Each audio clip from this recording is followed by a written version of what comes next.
Hello and welcome to the Promised Land, a show about Manchester United and part of the 90 Min Podcast Network. I'm Scott Saunders, joined by Rob Blanchette. And Rob, it seems like things are happening, doesn't it? Man United are losing, and the pressure, the notches have been turned up to 11. Maybe not 11, maybe we're at 7 or an 8, but Erik Ten Hag is he's coming under fire again, isn't he? Yeah, look, Manchester United has always been a bit of a pantomime, isn't it? Well, Erik Ten Hag is very much auditioning for his role in that pantomime at the moment.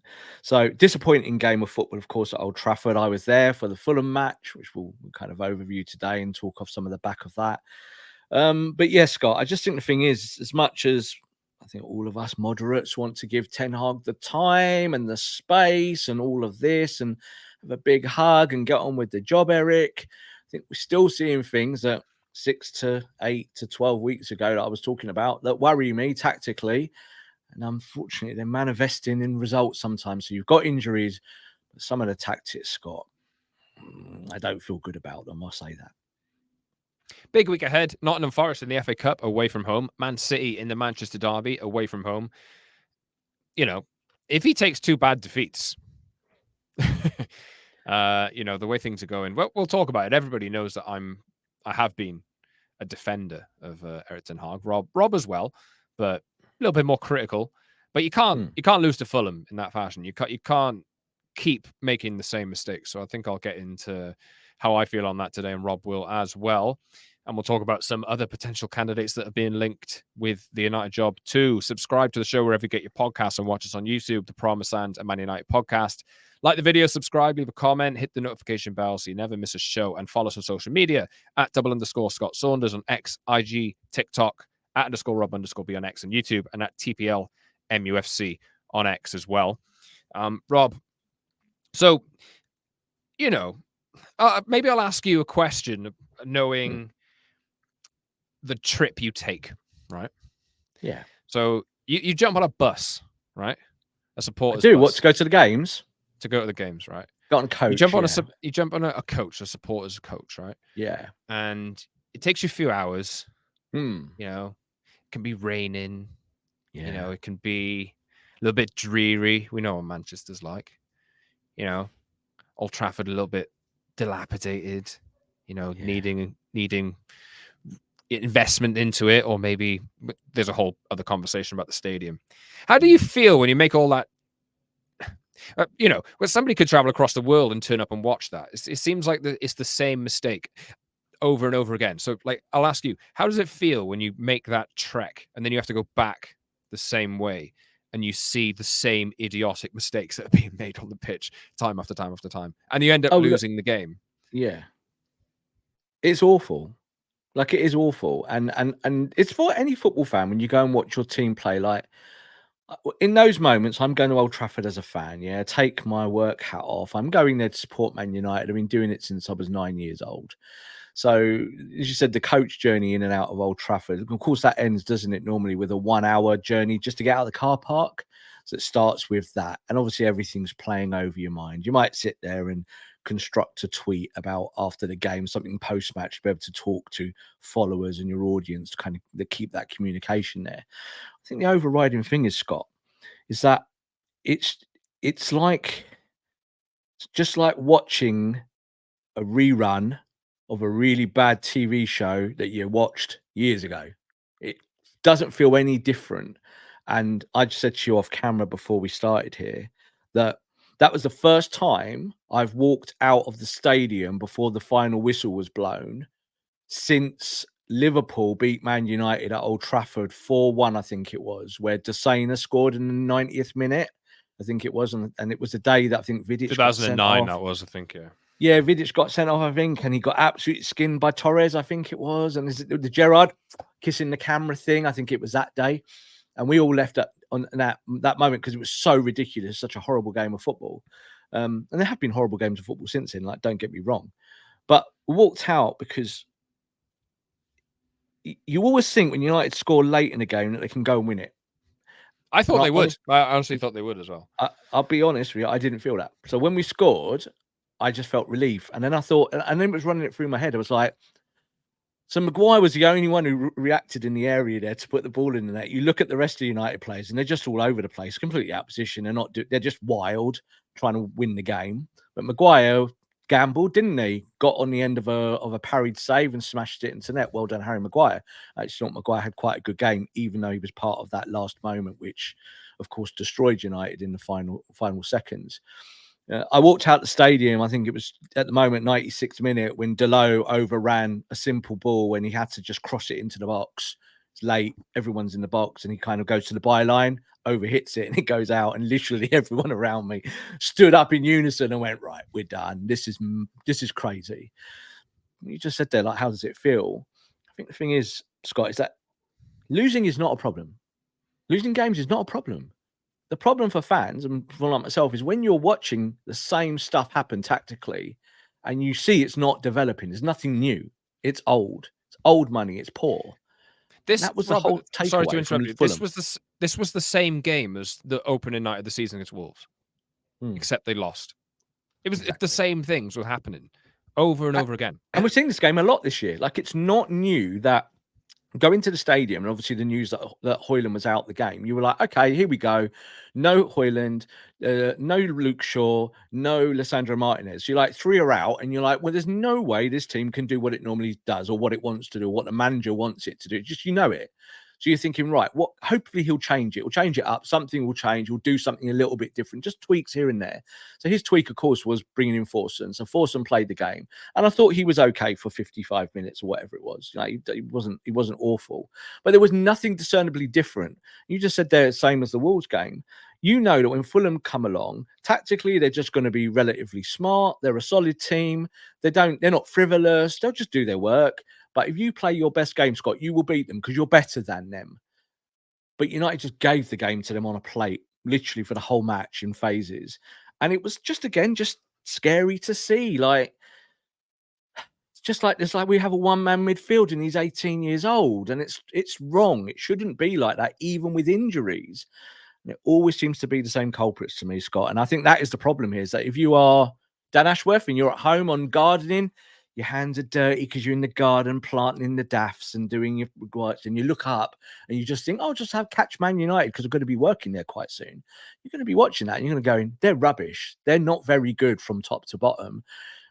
Injuries cannot be an excuse for some of this stuff that we are seeing because, yeah, fine, better players should be coming back, Scott, but there's still a ton of really high-paid players on that football pitch that need to be doing more. I mean, I've taken a lot of stick for it, actually, even from people who listen to the podcast. I get tweets relatively often. Yeah, Scott, you're defending Ten Hag so much, and yeah. Obviously, I'm one of the more. I'm more defensive of the manager than most people, but you can't keep playing that way. No. You can't keep doing this, and I understand the difficulties with the injuries that he has, and I know how they're caught between two styles, right? They're trying to press high, and their defensive line is so far back that you just have this chasm of a space in the middle of the pitch between the midfield and the defense for somebody like Cobby to cover, and it's physically impossible. It's Casemiro. He hasn't got the legs to do it either. So it's not. I understand the desire to want to instill like certain methods of like, I want you to do this because eventually the style would transition from parts of it that we see now. Like I say, the caught between two. We see some things that I think Ten Hag wants to do, but also he doesn't have quick enough defenders to maybe defend with a high line. But if you don't have the tools, stop with this crazy stuff. Like, stop with the tactics. Like, go back to something compact like last season, because he's got to save his own job here. And if he keeps losing games in that fashion, I've said it a few weeks ago. I'd like to see him develop a style, yes, but ultimately he's got to start winning matches, and he has been winning matches more recently. I think United have won most of their league games, every league game in 2024 so far, before that game. And great, fine. But we know that in those matches, they've rode their luck at times. They really have. The guy is, I like him. I feel like I would like him to get another year, but he's not helping himself. If you're going to keep playing like that and keep making the same mistakes over and over again, keep letting the opposition, massively inferior opposition, pick you off time and time again from your own corners, from your own attacks, just on the Brit, it's so easy to break on United. Just one pass cuts out the entire team, and they're essentially running at the defense. You've got 3 or 4 people running at the defense. Yeah, it happens every single time, and you have to stop it. If he wants to keep his job, he has to stop it. Yeah. You got to stop the bleeding, don't you, as we say. But I think when you look at these issues, this is what I was trying to highlight at the beginning of the season, is that I had all of the time in the world for, yes, you're short in terms of numbers, you're short on maybe your best talent, you can't really do everything you want to do. But when you talk about tactics, Scott, tactics are flexible and visceral, and you have to have like this amount of tactics to take to every football match. And for me, when I watch United, it always feels like United have got this amount now. So when people are obviously listening here, I'm sorry again, because I'm assuming you're all watching on YouTube or something, kind of putting my hands out here wide, and that's your tactical element. But it's a lot smaller than that. It kind of feels like a golf ball sometimes with Manchester United. So I think the thing is with Erik Ten Hag, do you know what he's now happening, Scott, with the populism of it, football fans, is that people believe he hasn't got any tactics. Yeah, football fans, United fans are watching these games, and because maybe some don't bother digging deeper, they're just taking it at face value. They're watching Man United now, and they're just going, United haven't got any tactics. So what are you seeing? You're seeing a load of fans now going, well, it wasn't really that much worse under Ole Gunnar Solskjaer. Well, this is unfortunately the comparisons we're getting to, because Ole was tactically inept. He wasn't good enough in certain parts. But Erik Ten Hag's not covering himself in glory, And again, when you look at coaches across the league, Scott, everyone deals with injuries. Everyone deals with them. And the way you deal with them, Scott, is you flip stuff. You change things to make sure that you don't concede goals. I think some of the stats that have been coming out after the Fulham game are truly horrendous about how Manchester United concede goals in football matches. Like really, really poor stuff that we know with our eyes. I think they faced over 100 shots in their last 5 games. They're pretty much with the relegation teams, right? So the relegation teams, the bottom 3, they are just off relegation form in terms of some of those metrics. They're not that much above them. They are a mid-table team at best. That's kind of what they're showing. The problem with that, Scott, is that some of your players are on 350 grand a week. Like, you are not a mid-table team. Whether you look like one, you're not supposed to be one. So I think the thing with Erik is that I totally understand why he's trying to keep repeat method and push that into his team. But you can already see that maybe he's lost faith in one of his big signings, is Anthony. So Anthony was perfect for this game against Fulham. He clearly doesn't want to play Anthony, and he said Anthony's not going to play well enough, so he's out of the team. Should have been forcing in. And then I think he panicked when Casemiro got the head injury and came off. He flipped it with 2 midfield changes. And people were like, oh, United played better after that. I didn't think they did at all. They couldn't keep the ball for Toffee. It was just all like run forward like mad gazelles. And yeah, you got your goal. But it was Harry Maguire that put the ball in there. It wasn't any of your forwards or your midfielders.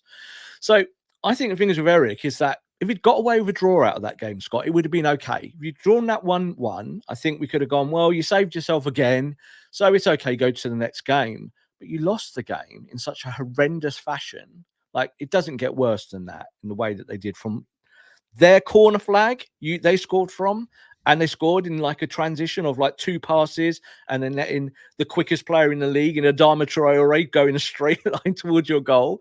That's on you, isn't it? That's a tactical thing in your players. So Harry Maguire, after the game, put his hand up and said, that was my fault. I should have taken another card.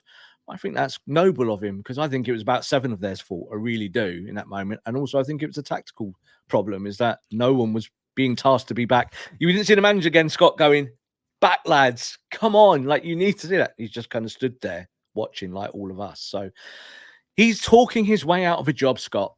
That's the truth. He's talking his way out of the job, and we're at a crossroads here where quite a few big clubs are looking for big managers.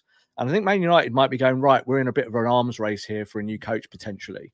And that's really the decision here. Do Ineos stick with Erik Ten Hag, or do they actually go, no, actually, we need to get one of these top coaches? We'll pick up on those options in a little bit, but obviously United have 2 games this week, as I just mentioned, against Nottingham Forest and Manchester City. Obviously, City, God help them. What could happen there if they defend like that? We're also going to Nottingham Forest, who at the turn of the year, just around the turn of the year, we on this podcast were cursing United's tactics because Nottingham Forest has scored from 2 cutbacks. Yeah. In the Elanga derby. Yeah. And I mean, this is a problem, like we say, it has been going on for a while. And you can kind of, when you have so many injuries, you can excuse it. I know United have some key injuries now, but like you say, so do a lot of clubs. Now it has to be when you get within touching distance of top 4, top 5, and you lose at home to Fulham. It doesn't really wash, does it? And if you go and make the same mistakes, if you concede the same goals against Nottingham Forest, you're not learning anything. And that's the key. It's the same goals. Like this is the thing. It's the same issues over and over again. It's like there is a blind spot. I called Erik Ten Hag the other day colorblind. It's like I'm sure he knows what we know. Like he is definitely more talented than you and me, Scott, and every other pundit in the world. Like he knows that team better than we ever will know that team. But he's definitely colorblind to maybe I think some of the risks in English football. Like I really do feel that. Like he doesn't really get that in transition you can get hurt as badly as Man United get hurt, and there is no coverage there. So this is the whole thing about playing like either a 4-1-5 or a 4-1-4-1 is that's all cool when you've got the right players to do it. But if you've got no pace around in that back line and say your bottom 5 players of the pitch, you've got to be compact. Like, you've got to be compact. That's not rocket science. And Man United are constantly, I think, the most stretched out team I see in the Premier League from back to front. You're playing a high press that doesn't really press. Then you're giving all the midfield away. And then you've got a back 4 that literally cannot play with any space behind it because it will get run. So he knows that. He has to know that. And they're all quite bad man to man as well. If he's playing man to man, so, and with players that can't do it, they lose. The amount of duels they lose is incredible.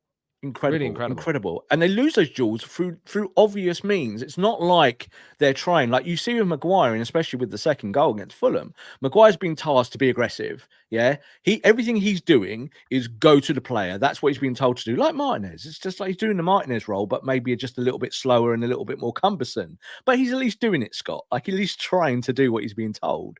But it's what's around him. Is that as soon as Maguire loses that head or he heads it down and a trial is away, the rest of the team is not switched on to the danger. They're all just, how can we get the ball forward to score a goal? So a lot of people said to me in the last few days, are like, but City do this and Liverpool do that and blah, blah, blah, blah. We can't compare ourselves to anyone. It's about us. It's about what we do. And we do that problem all the time, and we have done all the time from this manager. The difference was, Scott, last year when he had maybe injuries and whatnot, is that he managed to find methods and ways to do it, both in games and out of games before matches. That's not there this year for whatever reason. He's moved away from that stuff. He's decided that he's going to play this way by hell or high water. And you know what as well, Scott? If we hadn't had the change in the ownership, then I think we would just be saying, well, you just got to stick with it, take the pain and get on with it. But now you have got a new owner and you're going to have a new sporting director. There is no way they're going to look at his body of work over 2 years and feel good. They're going to go, okay, you have had injuries, but we don't like some of the tactical elements here. Like, they don't work. And we don't think they would work if we go and buy you another £500 million worth of footballers, because there's always a ceiling for these things. It's like a concrete ceiling. You can't smash through it.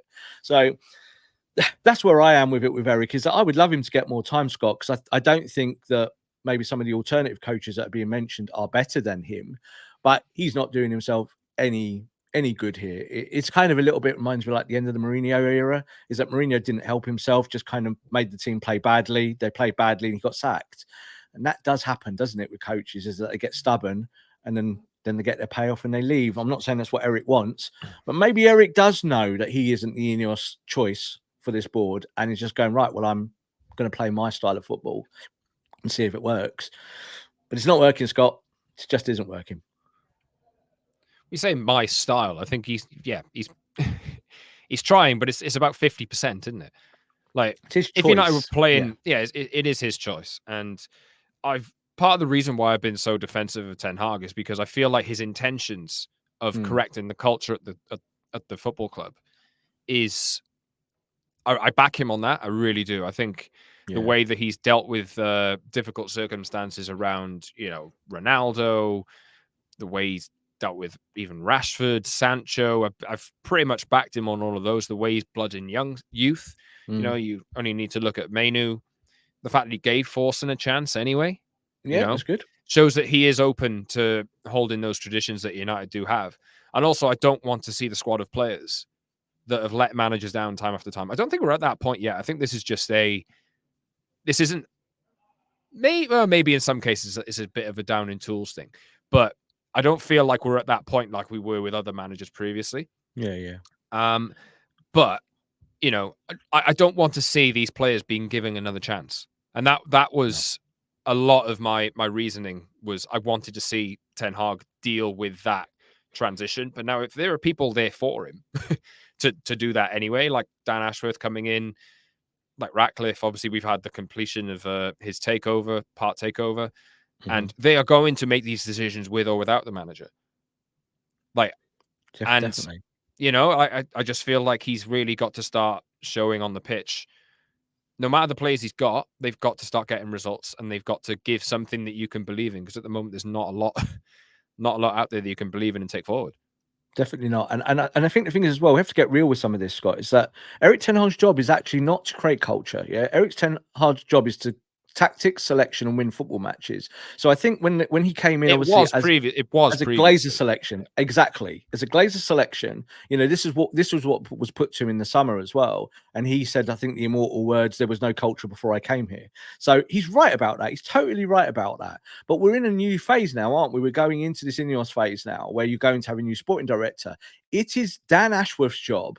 It is Dave Brailsford's job. It is Jean-Claude Blanc's job and Sir Jim Ratcliffe's job to create culture with signings that come in now. Now, of course, tactical culture comes from a coach, but it actually comes from higher up. So that's really what Jim Ratcliffe said only last week, isn't it? He was saying, like, we're going to play a style of football and the coach will do that for me. And I think ultimately is that when we look at Erik Ten Hag, he's now kind of creating himself a bad reputation with his tactics. And that's sad, because I think tactically he's a much better coach than what we're seeing. We've seen better tactics from him throughout the whole of his career, and he's kind of regressed in the Premier League. The Premier League does have a habit, Scott, of taking good coaches and making them look worse. It does happen in the Premier League quite a bit. But, Liverpool's culture might seem like it comes from Klopp, but it's not. It's upstairs. They empower Klopp to be able to have a squad to do certain things. Guardiola exactly was the final piece in that culture. He wasn't the first piece. So I think this is where Ineos will look at it and they'll say, right, well, there are 2, 3, 4, 5 coaches out there that we like. We feel that they match our stylistic properties more than Erik. So what we'll do is, unfortunately, Erik, is shake hands and off you go, because we can't carry on like this. I don't think you can get to the end of the season, Scott, unless you've seen something dramatically different to what we're seeing now, even with injuries, that you can say, yeah, we're going to give this guy a new contract somewhere down the line. It doesn't feel like that, because it feels like that he's matching his players, like you just said there about them. There's some of those players out there on big contracts, Scott, that already I've given up on. I'm kind of looking at some of these guys and going, all right, you're good footballers on your day, but your day isn't very often. Like you're as bad as you are good throughout a season. That's the way it works, And yes, I'm looking at you, Marcus Rashford, and yes, I'm looking at you, Bruno Fernandes. These are our top players who are supposed to get you through your sticky moments because they're your best. And unfortunately, they actually make you worse in your worst moments. So that's a problem, So it's not digging people out, but it's the truth. So I think with Erik is that he's not helping the team overcome some of the adversity. I think sometimes, Scott, maybe his tactics are actually adding to the problems. We'll touch on that and the players. I did want to talk about that in a second. We'll come to the manager options later in the show as well. But I'm just going to quick plug again at @double_Scott Saunders on X, IG, TikTok, @_Rob_B on X and YouTube, and @TPLMUFC on X. Find us on YouTube, The Promised Land, Man United Podcast, Spotify, and Apple on audio as well. If you haven't subscribed already, please do give us a nice 5-star review as well on those audio platforms and help support the show. Right. Okay. Bruno and Rashford, you just mentioned. Maybe we can do this game. I've seen some people do this game recently where they go through United squad and then analyze like how many players will even be here next season. Like, or how many players do they want to be here next season? I think we could maybe make a show out of it, but there's not many. You can probably count them on one hand the amount of people, really. Maybe even four fingers. I don't know. Someone tweeted me, Scott, and said that they went, "Oh, Rob, you're being reactionary. You want all of the squad gone." I'm like, I don't actually want all the squad gone. The problem is that a lot of the squad are making you lose football matches. Like, it really is as simple as that. Bruno Fernandes has not been playing very well for a while. Rob, you've been critical of Bruno, even, and I understand why, obviously, for a long time. But he's been a crowd favorite. He delivers good numbers, has traditionally done that down the years for United, but obviously it comes at the expense of a lot of carelessness. And you mentioned Marcus Rashford there as well. We did a conversation about him, I think, just recently. Obviously, links with PSG, and the question should be asked. I mean, these players, I don't think, are bona fide. Like, Marcus Rashford signed a new contract in 2028 at the start of the summer. I mean, but really, if there's interest from PSG and an offer comes in and your FFP position is a little bit difficult, you need a little bit of wiggle room, then that is the way he's playing at the moment. Is a no. Maybe it's not that popular to say, but you're going to have to make some tough decisions. United need to get out of this mess at some point. And I think the malaise that a lot of the players have when they join the team. I think I said when Bruno signed, right, that Bruno's standing out now, but just wait until he becomes consumed by the malaise that is hanging over all of the entire squad as you see it now. How long will it be? And obviously the numbers have dried up. Marcus Rashford, you could argue, probably has been a part of that for a while. You have to get rid of it. You have to get rid of it. And you can turn it around with certain players that are still, if you keep, say, one of those players, you can possibly still turn it around. But you've got to correct the culture. And I think the only way to really do that is to rip out the heart of it. Yeah, I agree with that. And I think the thing is, when we're specifically looking at Marcus and Bruno, and again, I know some fans might look at this and say, "Oh, Rob and Scott, you're just picking on the obvious ones, the kind of fan favorites, the ones that kind of get hits and clicks and all of that."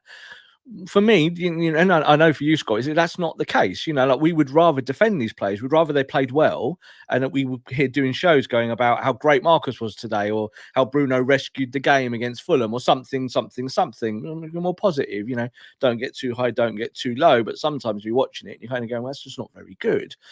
You just said there about Bruno, in like from, say, then under Odegaard and Solskjaer to now, is that I don't think that Bruno's been infected by those things, even though that is, I think, a real trait at Manchester United as the project goes on, is that you get these repeated issues. We've now got new ownership. Ten Hag is still a relatively new coach. It's been here for 18 months. When you look at Bruno Fernandes, what we're actually seeing now, Scott, is maybe the manifestation of some of his weaker points of his game. So when he came to Man United, we absolutely knew that he wasn't really a central midfielder. Like, we knew it. We looked at the numbers and we were like, his ball retention is really bad, and it's not something he's good at. But he's got a real up spike when he's in the 10. He can support striker, and he can do that. And we know in that first year with Ole, and even in the second, he was sensational, like the best 10 in the world, absolutely up there with everyone else. And I think I did an article for 90 Min, didn't I, about why was Bruno Fernandes the best number 10 in the world, or something similar? Why is he one of the best forwards in the world? And he was then. He's being tasked now to play the 8. And the truth is, he is not a very good number 8. And I think he knows that. And I think Erik Ten Hag knows that. But they're still doing it. They're still doing it. Whatever way you want to look at it, that's what they've decided they're doing. They're going to do it that way. It's Kobe Manu who runs the whole pitch. It's Casemiro who looks after a small bit of the pitch. And then it's Bruno who's indisciplined and is everywhere. Left wing, right wing, centre forward. I'm surprised he's not played goalkeeper for us yet. He literally wants to be everywhere. And what you need from Bruno is something a little bit more focused. You even saw that there with the second goal, Scott. Bruno Fernandes' positioning is really poor, but it's always poor. He's always in the wrong spots. He's never in the right spots. And I think that you're going to go into next year, bring in a coach, Scott, that likes Bruno as the 10, then you're okay. You stick with Bruno. But I actually think you look at him, and as we said last week, he is one of your sellable assets. Does Bruno Fernandes feature in the best version of Manchester United in a year or 2 or 3 or 4? And the answer to that, for me, it's a personal thing. I've seen enough of him now, a body of work. The answer is no. He doesn't give the game what it needs all the time. He does what Bruno wants to do. And selfishness is always the killer for any top player. It really, really is that if you're Ronaldo and score 50 goals a season, you can be selfish. But when you stop scoring the goals, guess what? Everyone goes, you're not very good anymore. And that's what happens, isn't it? So I think with Bruno is that he doesn't give the midfield what it needs in the way that, say, Cobby does. I think Cobby tries to give the game what it needs. And I think Casemiro just can't do it. So you need a midfield, Scott, and someone's got to go as a result, because I think you said last week, you could phase Bruno out, and I don't think you can. I don't think you can put the captain on a bench, because he will sit there and have a face like a wet weekend forevermore, a bit like Cristiano did. So the opportunity to sell Scott while he's at the top is that you get to the end of the season. If you're looking for money because of FFP, and you certainly are, there's a big gap there at the moment, then Bruno's one of your sellable assets, and so is Marcus. There are plenty. How do you feel about Marcus running around, Scott? I'm going to ask you a question. How do you feel about Marcus Rashford's outward demeanour on the football pitch? It's always been an issue, really, with his, what's the word for it? Body language, right? Body language, yeah. And when he's confident, it's working for him. You can excuse it because there's output. When, like exactly what you just said just now, when the goals dry up, and there's no output, and you still carry that body language, you just look a little bit spoiled. And if anything encapsulates what United are at the moment, maybe it's that. Like, oh, we're at Man United, we're getting paid bigger wages than most clubs in the world will ever pay us, and I'm locked in for a contract until 2028, and that means I can do whatever I want. And if something doesn't go my way, I do think Rashford is. I think maybe we lean into that a little bit too much. I've seen clips of him going around where I think maybe sometimes he's had a good game, but then you'll see a clip of him maybe not pressing effectively in the last minute or something like that. And then that circulates and that bad reputation sticks. I don't think it's always fair, but he certainly doesn't help him. How many times have we said this? He doesn't help himself. So, I can't. But back when we were talking about Rashford when he was going through that goal scoring run, Rob, I didn't even. I think we had a conversation of whether he fit into the world class conversation, right? And I said at the time, no, he doesn't. I don't think he does. I don't think he's that good. I think he's good. He's a good Premier League player, but he's got levels to hit beyond that. Because I know his goals will work. He was scoring a lot of goals, but there was still a level to hit above that, and it feels like that's the highest maybe he'll ever reach. I don't know, because it doesn't seem as though he has the drive. We've seen it under a load of we've seen it under a load of managers. It doesn't seem like he has the drive to maybe push himself to the maximum potential that he could potentially get to. So we've seen it under Ten Hag. There's been rumors of a fallout with him and Ten Hag. Rangnick didn't favor him, if I remember rightly. No. Ollie, obviously, he was part of a team that, down tools in the end. Mourinho, obviously, we know that Mourinho thought he was a specific position. He wasn't one of his favorites. Van Gaal obviously brought him through, but it's a common theme. Like after a little while, it seems to fall. I don't want to victimize Rashford here. That's not what I'm trying to do. But the fact of the matter is, United are in a position where they need to sell players. They're probably the worst club at selling players on the planet, bar none. And if you have an asset like that who's tied down on a long contract, who has interest from other clubs, and the way he's playing, you have to look at it. You just have to. I don't really, as much as you'd like to see an academy graduate who has X amount of goals for United so far, you'd love him to stay at his club for an entire career. Nothing killed me more than seeing David Beckham get sold to Real Madrid in 2003. I can come back from this one. I didn't care about that. I remember really? Went. No, he was my favorite. He was my favorite growing up. I really didn't care. Do you know why? Because I was at games and I thought Ole Gunnar Solskjaer was playing better than him on the right hand side. So I was like, yeah, go with Ole. That's how I felt at the time. Again, Beckham, of course, was a massive hero and kind of legendary, iconic status. So I understand why so many people loved him. It was quite interesting as well when you talk to people about Rashford, Scott. It's just kind of a little bit of a similarity there. Is that that Rashford is kind of idolized by so many people. Like you said, he's Mancunian, he's English, all of those things. I don't really care for where a player is from or their background, even though I do advocate that bringing through youth from our system is really a big part of our football club and what you should be doing. The problem is what he's not the jewel anymore, though, Rob. He's not the jewel. You've got. I don't think he was ever the jewel. Yeah, he was never. He was, because he was the best player to come from the academy for a period of time, right? The duel for me over a period was Paul Pogba. So I think you looked at Paul Pogba was the guy that can go and win a World Cup because he's good enough. Yeah, he's of that level. I even think with Rashford's best level is that, like I said last year when Rashford had that run in the league, I said that I thought Rashford should have been nominated as one of those Ballon d'Or players because I actually think his standard of that year had been incredibly high. Even getting over the things, Scott, the humps that stopped him maybe progressing in years gone by. But you used the word there about motivation around Marcus. And that is definitely a thing here because I think when you take a game in isolation, but then kind of stretch it out over a season, yeah, and you look at the Fulham game, he knew he was going to play number 9 that week, right? Because Højlund's out the team. And all he's got to say to himself up here is, right, I need to do a little bit of something, other things that I don't like doing, but I just got to do them. Yeah, I'm gonna go close down. I'm gonna go and run that channel. I'm gonna stretch the play. I'm gonna make their defenders work. And all he did was jog. So if he's doing that in that situation where it's relatively critical because you've just lost your number 9 who's in the hottest form he's ever been in since he came to the football club, is that you've got to give something else, something new. And there was a lot of criticism for Garnacho after the game. They were saying, oh, Garnacho and Rashford didn't press. But you know what? I don't blame Garnacho. He's a kid. You know, he's learning his trade. Marcus is one of the senior players. He's essentially a proxy captain. Do you know what I mean? He's like de facto captain at the club. People look towards him for those things. But unfortunately, he is not providing it. Of course, we've seen now stuff going around social media the last few days again. Marcus being out on the town chatting to, you know, rappers and stuff like that and having nice times. No one's saying, Marcus, don't go out. I'm always one of those advocates. Go out, live your life and do all of that.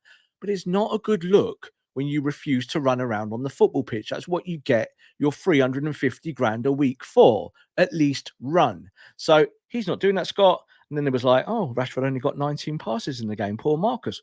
It's because he's not running. You've got to run and make the space. So who's going to pass to him? Then it makes it harder for Bruno and harder for Kobe and harder for Garnacho and harder for the wide areas. So I think, as you said, PSG are looking at him. And you just mentioned Beckham. When Real Madrid came knocking, they wanted to sell to Barcelona first of all. I was like, sell Becks. Because you got to a level there where you're like, does Beckham still make you the team that you want to be next season? For me, at that point, the answer was absolutely no. He wasn't. When he was on the pitch, he wasn't playing very well. And it was getting to a point in the press, a little bit like Marcus, actually, Scott, where he was just on the front pages of newspapers, appearing at London Fashion Week every week, or these kind of things. And his performances had dwindled slightly. You know, we kind of forget that all these years later. I think the things with Marcus, it's similar, is that I'm seeing that, is that he's now become a bit of a culture vulture. You know, he's kind of becoming more iconic, you know, into how he is and how he dresses and who, you know, how he puts himself across. But you know what, Scott? So all I care about is a football pitch. If you do it on a football pitch, you can do whatever else you want. You can be whoever you want to be. Yeah, be that person you want to be. But you can't do what you're doing at the moment. And I say that for Marcus, I say that for Bruno as well, and I say that for a whole load of them, because I think sometimes, Scott, they all think we play for Man United, but really they're not even good enough for Fulham. And that's a really damning kind of angle to take when you're supposed to be at one of the biggest clubs in the world. Right, get in touch with us on maybe that's not a popular section, because I know Bruno and Rashford are quite popular, or can be. But you know, It's I think the truth. It's the truth. You know, I mean, like, I wish they ran more and passed the ball and kept the ball. I really wish it. at some point, you've got to stop looking at individuals and say what is best for the football club. Can you honestly sit there and tell me Marcus Rashford is a good enough winger to win the Premier League title? Definitely not. Exactly. It's a lot of it work rate for me. Is that if you don't do the work, then how can you be great? So you only can then be a moments footballer. And Man United are a moments football team without a shadow of a doubt. And Marcus is the epitome of that. So if you want to be something more consistent, Scott, you're gonna have to move some of these big wage earners out because they just do not give the game what it needs.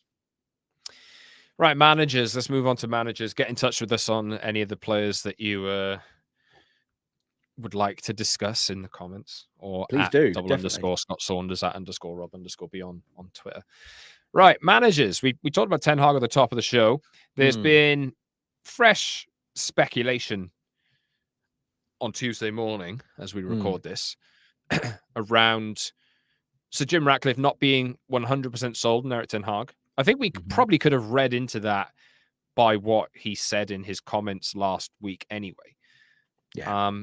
But like we touched on at the top of the show, you know, ideally, like for me, ideally, providing everything, well, I see enough, I would like him to get another season. But there will be, with Ineos coming in and with a promise essentially to turn around the footballing operation, this job is going to be popular. I know there's Liverpool, I know there's Barcelona, I know there's Bayern Munich that are all coming up, 4 of the biggest clubs in the world. United could be in that mix, and there's a few bosses that have been linked. Roberto De Zerbi's name has been linked. I've been quite critical of him, apparently.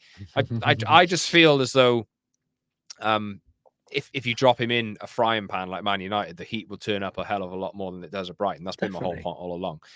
Yeah. Julian Nagelsmann's been linked as well. I know you wanted to talk about him a bit, Rob, but he's manager of Germany until after the Euros. Other names in the frame as well. Perhaps all these names not. Do they jump out as being better? Perhaps not. But also there's the argument now, really, that if Ineos are seeing this, or if Sir Jim and Dave Brailsford and Dan Ashworth, whenever he comes in, are seeing what we're seeing on the pitch, they're thinking, I might just prefer to get my own guy in. I mean, that really has... He's not basic as that. Yeah. I mean... Ten Hag, like I say, he's not helping himself. So where do you want to go with this? Yeah, I think, as I said, it kind of really comes down to the brass tacks of that. Is that, are we seeing enough here? Like, again, play the game, or be Dan Ashworth at home on gardening leave. Are you watching Man United, and do you feel good about some of the things you're seeing? Like, you're thinking, do you know what? When I turn up and rock up in the building, we can push that to another level. Like, that feels really good. I like what this manager's trying to do. I think it's the opposite, unfortunately. So the decision ends up then being, Scott, is, we just go get our own guy, because our own guy comes in with a fresh slate. We give him a ton of money. We work with him. We buy him players, and we all collectively work on a stylistic principle and a philosophy. I think that, Ineos will be looking at Erik and thinking, not quite sold on him at the moment. And I don't think any of us are, I'm being completely honest. So that's when you run out of time. I think when you look at the coaches on the table, Scott, I did a tweet the other day about Graham Potter, and I want to start at Graham Potter, because we have mentioned on the show before that Potter is probably who you would get next, just in terms of line to the throne. Why is that? Well, Dan Ashworth has big connections with Graham Potter. Graham Potter is free, effectively. You're not having to pay anyone money to go get him. He's ready to go and work again. He's putting feelers out there that he's ready to have a big job, and he's really excited and wants to get back in the game. Him and Dan Ashworth obviously worked together previously at Brighton, and they get on really well. So people saying to me, do you think Graham Potter's better than Erik Ten Hag? My answer to that is absolutely not. No, I don't. I mean, Erik Ten Hag is a better coach than Graham Potter, but I can totally understand why Dan Ashworth might be sat there going, I want to start on day one with Graham Potter and not Erik. I can see it, and I can understand why. And there's a whole load of coaches out there now. As I said, it's a little bit of an arms race between who can fight for these coaches that are now going to be on the table, because all these big clubs want a top coach. That's what they're trying to do, reboot their project. I think with Man United, Scott, the decision here for Jim Ratcliffe really is do you risk going another year down the line and having the same issues like what we're seeing today? Forget the injuries, but maybe we're looking at the stylistic principles of Man United. So United comes 6th, 7th, 8th, Scott. Do you really think, okay, we can be top 4 next year with the setup that we have and just kind of tweaking things? I don't think that's how Ineos want to do it. I really think Ineos want a shock and awe. They want to change things, and they want to show that they've changed it, flex their muscle and showing what they've done at Manchester United. That's part of their objectives, isn't it? I don't think Erik falls under that. And I think someone like Graham Potter is a better fit for them. Like, we use best in class. I don't think Graham Potter's best in class, but you do talk to a lot of people in the game that know him and have worked around him. Everyone is positive about him. There's no one I've ever heard that goes, Graham Potter's terrible on the coaching ground, or he's not great at communicating. Everyone says the same thing about him, and there's a ton of upside to who he is. I think his Chelsea stint cannot be used against him. Chelsea are a dysfunctional, messy, horrible football club like us, like we've been, and Chelsea make people worse. And I think you're seeing that with Mauricio Pochettino at the moment, is that spend $1 billion on players, if you don't do it properly, it doesn't come to fruition. Well, one of the criticisms thrown against Potter at Chelsea was that I think the players just looked at him. I swear I read this somewhere. The players looked at him and thought, who the hell are you? What kind of pedigree do you have to come and manage me? One of the most expensive signings in the history of the world. Yeah. But if upstairs correct the culture, you see, that never happens. So clubs that have really good culture, the coach doesn't need to be a big name. The coach needs to be part of the system. You know what I mean? Like Red Bull are really good at this. You know, like Red Bull brought loads of coaches through who like might not be fanciable, but obviously a lower level as well. But Bayern Munich have done it over the years. Bayern Munich have had coaches and you kind of go, oh, is that man good enough for Bayern Munich? Well, he's done really well there. And then they go on themselves. They leave Bayern eventually to go into another football club when they get back in the game. It happens at big clubs. I think the thing is at Chelsea is that Chelsea have been that West London glamour club for a long time. So maybe, Graham Potter didn't really have the glamour for them. But a lot of those players haven't got the medals in their pockets, Scott, to be ever looking at Graham Potter. Like you look at them, I think Raheem Sterling might, because he's got titles. But you look at the rest of them, they're all mugs. None of them are top players. They shouldn't be looking at Graham Potter and looking down on themselves. Do you know what I mean? So I think the thing was with Graham Potter was that because of what was going on upstairs and how fractious it all was, he just couldn't really get a method together. But again, he's just the coach. He's not the guy controlling the culture at the club. And I think if he came to Man United, that would be his position. It would be below what Erik does or has done in the last year. He won't be told to create culture. He'll be told to coach. Get these players better. We'll give you players. We'll spend money. And you go win football matches. I think he kind of did that at Brighton. I know it's a lower level and it's definitely a lower expectation, but he showed that he can put players together and get a winning culture, maybe out of players that you didn't expect it from. Do you know what I mean? I think there's going to be some of that at Man United, is that making our average players better, because I think that's a big part of this, to be able to become a team that wins every week. Maybe people will be shouting at you through their TV screen now, though, saying, oh, well, Roberto De Zerbi replaced Graham Potter and they're so much more fun and they score a lot more goals. Yeah. Fun's a funny word in football, isn't it? Because I used to hear that all the time at Leeds. Bielsa's fun. And I used to go, yeah, but Bielsa's mad. Like, his football's mad and they're going to get relegated one day quite quickly. And that's what happened. I'm going to call it now. If Leeds come up under Daniel Farke, I think they'll find the same. They might go the same route. Exactly. So it's like it's a funny thing, isn't it? It's that football is relative, and I think like I'm not here on a soapbox advocating Graham Potter. I'm not. What I'm saying is what I've heard and what I know, and also why he is very much in the picture and why Ineos might favour him, is that you're not going to get a sexy replacement for Erik Ten Hag. United fans, stop that now. If you think you're going to get someone that you go, oh, yes, the saviour has arrived, you're not getting Mourinho 2.0. You're not getting that. I think after David Moyes, we got Louis van Gaal, genuine Hall of Fame coach. Those things are not happening. It's not going to be like that. Ineos are going to pick the coach to please them. Not you, not me, and not Scott over this side, as I'm pointing to Scott there on YouTube. So it isn't going to be like that. They're going to bring in a coach that fits them. And you know what? They're going to pick players like that as well, Scott. They're going to go, that player might not be world class, but he fits what we need. So we're going to develop him and we're going to take 2 years to do it. And we're not going to expect a performance on day one. And that's part of the problem at Man United, isn't it? Is that you need to give managers time and players time, but you've also got to give structure and guidance and delegate. And that's what's going to change at United. You and me will not be privy to that delegation. They won't be telling us what they're all chatting about every day of the week and behind the football club. What they will be saying, though, Scott, is that we want to win. Yeah, we want to win. We don't want Fulham to turn up and to mug us off, because that's happened. Was that the 16th defeat of the season? I'm trying to add it up in my head. So either 15 or 16. It's one of those, yeah. I think it might, it's getting, I don't know, 16 or 17 5 for the whole campaign. And that is unacceptable. That figure, even when you've got injuries, 16 defeats in all competitions, and we are in February, is not just a bad look, but it is unacceptable professionally. You can't accept that. So I think that's why you will end up with a new coach. The other person we've not mentioned, Scott, there, is that Thomas Tuchel will be looking for a new club in the new year. Please no. I know you're about to go, please no. But again, if you want an established coach, and when I say established, I'm talking someone that maybe has won the Champions League, someone like that, and Tuchel maybe is the middle ground. But United fans, will they like Tuchel's style of football? Of course they won't. They'll hate it. But one thing is that Tuchel's style of football isn't a million miles away from Dan Ashworth's, not a million miles in terms of systems.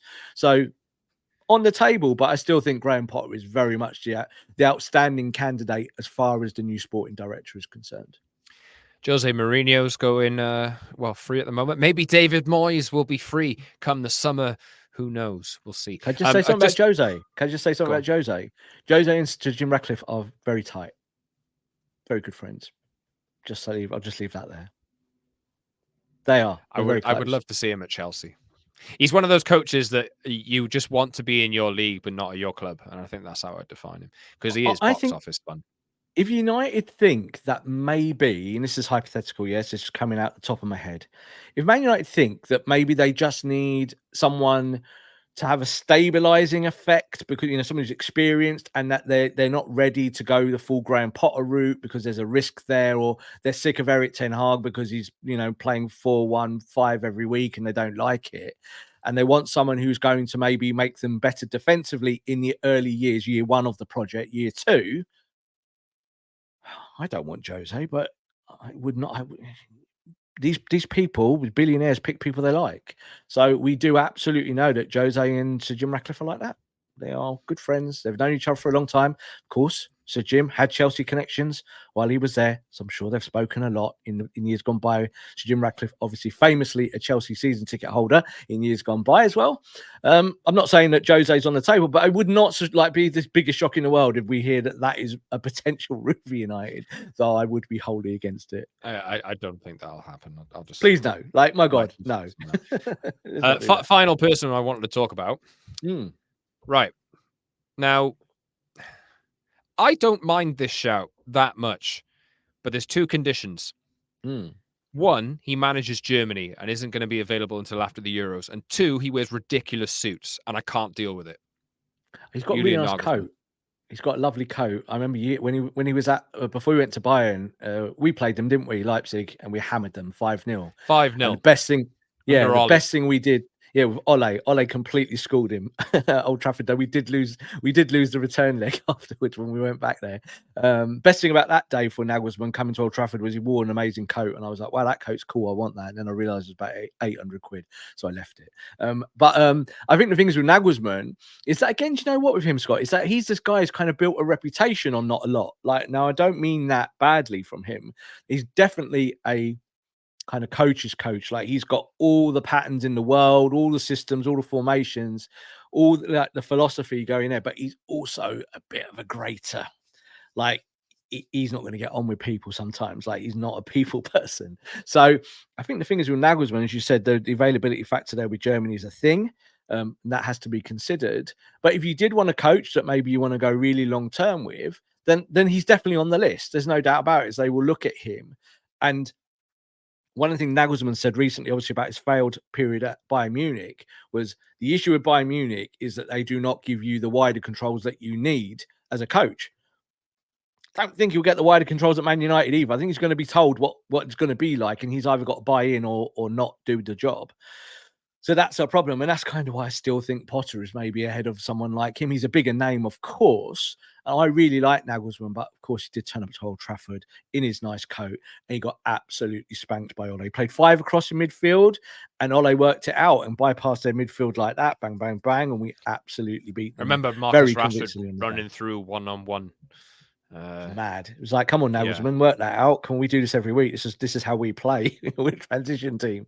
You need to stop the transition. So he didn't do very well in that first audition, but he is still a very, very good coach. And I think, as I said, top of my head, United, obviously, if they're sat there now, Old Trafford Towers trying to work stuff out, they're looking obviously at whether they keep Erik or whether they go to Potter, whether they go to someone like Nagelsmann, whether they look at someone like Tuchel, who will be on the market. It's not saying that it's definite. They might look at a Mourinho somewhere in the middle there, or they might go, do you know what? We're going to go trump the whole market.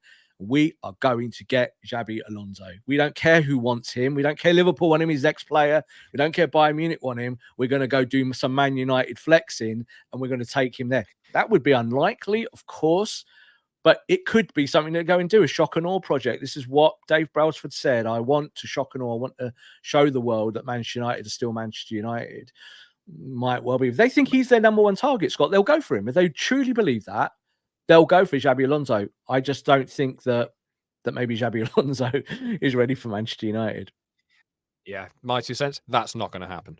But yes, let's Hypothetical. wrap up. It's hypothetical, yeah. But Yeah. also, there's the criticism of Alonso.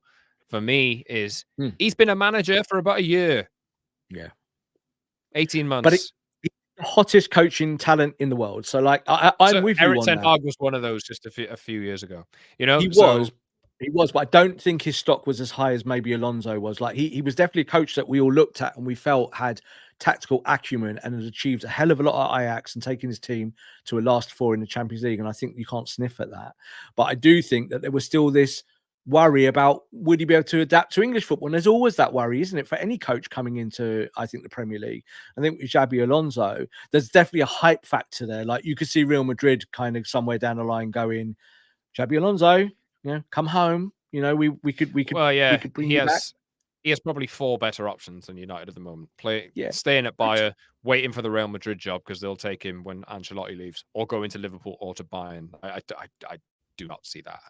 Better options, but like we've now just seen with these 2 massive appointments, I would say in Barada and Ashworth, is that they've been taken from the palms of clubs who are already on some kind of ascent. Do you know what I mean? Either financially or kind of already winning. So I'm not saying United, like, that's giving me faith. Like, I believe that they could go get people that they want now, whereas maybe 6 months ago I'd be going, well, you can't get anyone. Like, you're not going to get any top coach. Who wants to come to this poison chalice of a football club if you're going to get a new coach? But I do think they're going to press the reboot button, say goodbye to Erik, that they will look at the top coaches in the world, take top 5-10 coaches, and they'll say, right, okay, we can go and get one of these now. We believe that it's just someone who fits us, and we'll do it that way, as opposed to maybe the Glazer way, which was just go get the shiniest toy in the toy box and give that to Man United fans, and then they'll stop singing anti-Glazer songs for a week. Rio Ferdinand's been given the big one about Mikel Arteta and plucking him from Arsenal. But I think you'll have to go and read that yourself. I'm not going into that. Big one. What do you mean, though? What way? What way? He's saying Mikel Arteta would walk out of Arsenal, John United, if they click their fingers. Just silly stuff. No, that can't be real. No, he's literally said it. Go and take a look if you haven't. I think the only club give that the oxygen it needs. There's 2 clubs he might leave Arsenal Barcelona. for. There's 2. Yeah. Barcelona is one of them, but the other club, unfortunately, is Manchester City. So I think if Man City decided one day that, like, Pep's done for whatever reason, Pep's had enough, Pep goes and doesn't Klopp and says, I want to have a big holiday, then I think they are the only club that might have the financial muscle to take him out of Arsenal and do that. I don't know. I don't think United. I don't think the fit is there. Do you know what I mean? But saying that, I think maybe the premise is correct. What Rio's saying. I think United can now go and get coaches in a different way to maybe they have done in the last, say, 10 years. Right, we'll leave it there. Get your comments in on YouTube. Yeah. Get in touch with us on X as well, at @_ Scott Saunders and @_Rob_B. Obviously, lots fit in today. United play against Nottingham Forest on Wednesday night, and we'll be back before the City game, maybe after the City game as well, to talk about whatever. Maybe do a live one. We'll see. Yeah, whatever we'll kind of defeat that's going to end up being. Anyway, subscribe to the YouTube channel, Erik's Redemption. The Promised Land and Man United podcast. Like this video, subscribe, leave a comment, notification bell, hit that as well. And Apple and Spotify is where you can find us on audio from Rob and from myself, Scott. Until next time, everyone, this has been The Promised Land. Get in touch with us and we'll see you soon.